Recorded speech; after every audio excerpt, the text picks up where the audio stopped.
ห้องหมอแขวงเวียงจันทน์เฉลิมฉลองวันความปลอดภัยคนเจ็บโรค2025ในวันที่17กันยายน2025ห้องหมอแขวงเวียงจันทน์ได้จัดพิธีเฉลิมฉลองวันความปลอดภัยคนเจ็บโรค2025โดยการเข้าร่วมของท่านดร.วงเทวีจันทร์คำมวงศ์อำนวยการห้องหมอแขวงเวียงจันทน์ท่านดร.นางลีเลียดามาซินที่ปรึกษาทางการแพทย์โครงการลาว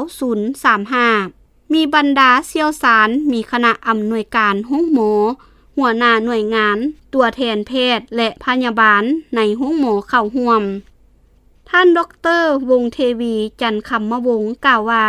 องค์การอนามัยโลกได้เลือกวันที่17กันยายนของทุกปีเป็นวันความปลอดภัยของคนเจ็บโรคเพื่อสร้างการรับรู้เกี่ยวกับความปลอดภัยของคนเจ็บและเพื่อส่งเสริมมาตรการในการปรับปรุงคุณภาพการเบิ่งแยงสุขภาพสำหรับหัวข้อประจำปี2025แม่นความปลอดภัยของคนเจ็บตั้งแต่เริ่มต้นพร้อมคำขวัญพวกเฮาร่วมกันรับประกันความปลอดภัยแก่เด็กเกิดใหม่และเด็กทุกคน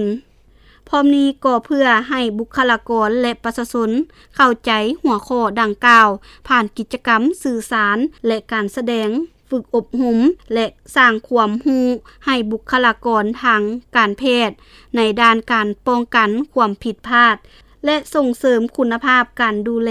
สร้างการมีส่วนร่วมของคนเจ็บและครอบครัวผ่านกิจกรรมถามตอบการให้ความรู้และการแบ่งปันประสบการณ์แสดงความมุ่งมั่นของห้องหมอ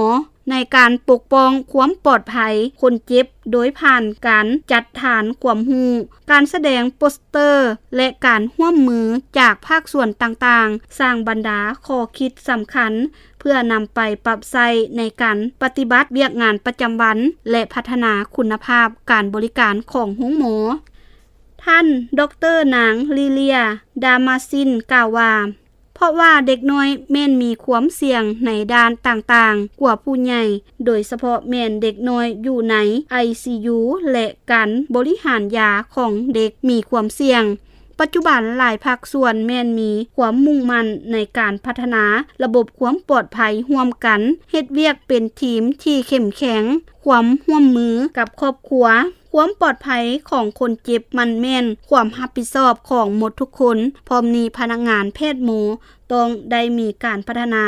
มีความซื่อสัตย์ต่ออาชีพและบริการรับใช้คนเจ็บด้วยความจริงใจเพื่อจะได้มีความมั่นใจว่าความปลอดภัยของคนเจ็บได้เริ่มขึ้นตั้งแต่เริ่มต้น